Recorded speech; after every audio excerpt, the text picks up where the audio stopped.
नमस्कार दोस्तों। काफ़ी समय से मेरे पास ईस्टर्न यूपी के कुछ लोगों की डिमांड आ रही थी कि मैं ईस्टर्न यूपी की उन्नाव लोकसभा सीट के बारे में बताऊं।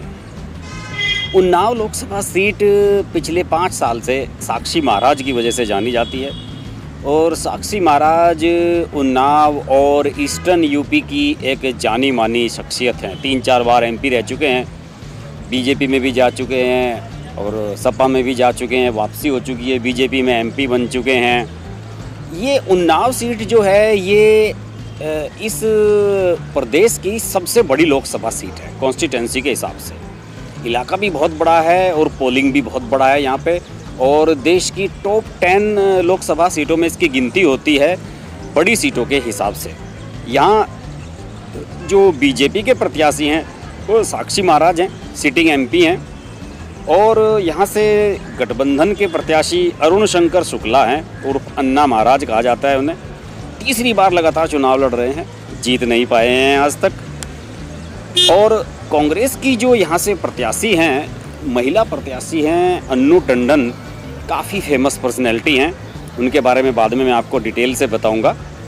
यहाँ से 2009 में सांसद रह चुकी हैं और बड़ा तेज़ तर्रार तरीके का चुनाव लड़ती हैं, और उनके पास टीम भी बहुत बढ़िया है और पैसा भी बहुत कुछ है। तो उनकी और साक्षी महाराज की टक्कर इस बार होनी तय है। हालांकि गठबंधन इस बार सब जगह अपनी पोजीशन बना रहा है, लेकिन यहाँ अन्नू टंडन को भी कमज़ोर नहीं आंक सकते हैं। बहरहाल यहाँ थोड़ा सा पीछे चलते हैं। ये जो लोकसभा सीट है, मैंने आपको बताया कि उन्नाव लोकसभा सीट बहुत बड़ी लोकसभा सीट है। इसमें 6 विधानसभाएँ आती हैं: बांगरमऊ, सफ़ीपुर, उन्नाव, पूर्वा, भगवंत नगर और मोहान। ये 6 विधानसभाएं इसमें हैं और इनमें से इस समय 5 पर बीजेपी के विधायक हैं। तो आप समझ सकते हैं कि साक्षी महाराज की कंडीशन यहाँ पर कितनी स्ट्रॉन्ग होनी चाहिए। बहरहाल अगर बात करूँ मैं प्रत्याशियों की, पहले बात करेंगे कांग्रेस की प्रत्याशी अन्नू टंडन की। 61 साल की अन्नू टंडन कई बड़ी बड़ी स्टार्टअप कंपनियों की मालिक हैं, और आपको बताऊं कि ये रिलायंस कंपनी से जुड़ी रही कभी अपने कार्यकाल में। मुकेश अंबानी की एक कंपनी हुआ करती थी मोटेक सॉफ्टवेयर, उसकी मैनेजिंग डायरेक्टर थी ये। और इनके पति स्वर्गीय संदीप टंडन, वो भी रिलायंस में बड़े अफसर थे, फाइनेंस डिपार्टमेंट में थे। इसके अलावा वो IRS अफसर रहे और एनफोर्समेंट डायरेक्टर, जिसे प्रवर्तन निदेशालय कहते हैं, ED जिसे कहते हैं, उसमें अधिकारी भी रहे, और उसके बाद वो रिलायंस में आ गए थे। सुना जाता है कि रिलायंस के में ही कार्यकाल के दौरान शायद इन दोनों की मुलाकात हुई और अन्नू और संदीप टंडन ने शादी कर ली। वैसे अन्नू टंडन उन्नाव की ही रहने वाली हैं, यहीं उनकी एजुकेशन हुई है, तो इसलिए उन्होंने अपना कार्य क्षेत्र अब ये बना लिया है। साक्षी महाराज का परिचय साहब लंबा चौड़ा है। साक्षी महाराज तो महाराज हैं, कई शैक्षिक संस्थान चलाते हैं। इसके अलावा साक्षी महाराज के पास एक ट्रस्ट है उनकी, साक्षी महाराज फाउंडेशन के नाम से। उसके तहत वो कई फर्म चलाते हैं और पैसे की कमी उनके पास भी नहीं है। इसके अलावा वे अखाड़ों से भी जुड़े हुए हैं और अपना भगवा वस्त्र पहनते हैं, तो महाराज के लिए तो वैसे ही सब कुछ अवेलेबल हो जाता है। साक्षी महाराज 1996 में फर्रुखाबाद से MP बने थे पहली बार, और फिर 98 में फर्रुखाबाद से MP रहे। बीजेपी के 2 बार MP रहे। राम लहर के बाद का दौर था, भगवा कपड़े पहनने वालों का पूरा भाव चढ़ा हुआ था। तो 63 साल के हैं। 1991 में मथुरा से भी वो चुनाव लड़े, वहाँ से भी MP रहे, और जब 3 बार MP रह लिए, 91 में मथुरा से, 2 बार फर्रुखाबाद से, तो 99 में बताया जाता है कि किसी मुद्दे को लेकर तब तत्कालीन प्रधानमंत्री अटल बिहारी वाजपेयी से इसकी नाराज़गी हो गई इनकी, और उन्होंने इनका टिकट काट दिया।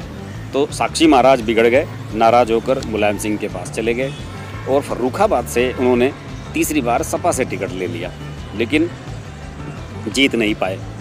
लेकिन मुलायम सिंह ठहरे यारों के यार। उन्होंने कहा साक्षी महाराज साहब आप जीते नहीं तो कोई बात नहीं। उन्होंने 2000 में इन्हें राज्यसभा से भेज दिया। साक्षी महाराज जो है वो ठाकुर बिरादरी से आते हैं और उस इलाके में जो राजपूत है उनमें उनका अच्छी खासी पकड़ है, इसलिए मुलायम सिंह उन्हें अपने साथ रखना चाहते थे। लेकिन दिक्कत ये हो गई कि 2005 में स्टार टीवी के एक स्टिंग ऑपरेशन में साक्षी महाराज फंस गए। इसी वजह से साक्षी महाराज की इमेज ख़राब हो गई।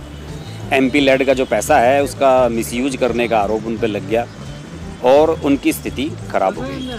बहरहाल 2014 के चुनाव से पहले साक्षी महाराज वापस लौट आए बीजेपी में और फिर MP बन गए। तो ये है उनका बैकग्राउंड। इसके अलावा उन्नाव सीट के बारे में आपको बताऊं, उन्नाव सीट जो है इसका जातीय समीकरण बड़ा भयंकर वाला है।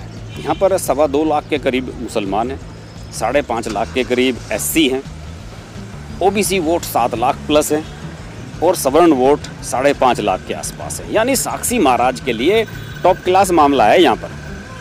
अगर OBC वोट भी उन्हें मिलते हैं, सवर्ण वोट उन्हें मिलते हैं, तो उनका हिसाब किताब बढ़िया निकल के आता है। लेकिन इस बार गठबंधन उन्हें परेशान करेगा और गठबंधन के जो प्रत्याशी हैं अरुण शंकर शुक्ला, अन्ना महाराज, जो कि 3 बार से जीतने के लिए यहाँ प्रयासरत हैं, वो इन्हें छोड़ेंगे नहीं। इस बार मुझे लग रहा है कहीं ऐसा ना हो कि अन्नू टंडन पीछे खिसक जाएं। आपको बताऊं कि अन्नू टंडन 2014 में चौथे नंबर पर पहुंच गई थी। 2014 में साक्षी महाराज को 5,18,000 वोट मिले थे। दूसरे स्थान पर रहे थे अन्ना साहब अपने सपा से, 2,08,000 वोट मिले थे और तीसरे नंबर पर रहे थे BSP के ब्रजेश पाठक, उन्हें 2 लाख वोट मिले थे। ब्रजेश पाठक 2004 में यहाँ से MP रह चुके हैं। तो इस हिसाब से अरुण शुक्ला इस बार स्ट्रॉन्ग कैंडिडेट होंगे। अन्नू टंडन क्या कर पाएंगी ये देखने वाली बात होगी। लेकिन इस सीट पर मेरी नज़र खास तौर से बनी रहेगी और इसके बारे में हम आगे भी बात करते रहेंगे। लेकिन आप देखते रहिए हर्ष की बात लाइव। नमस्कार। अगर आपको हमारी वीडियो पसंद आई तो हमारा चैनल हर्ष की बात लाइव सब्सक्राइब करें और नोटिफिकेशंस के लिए बेल आइकन प्रेस करें।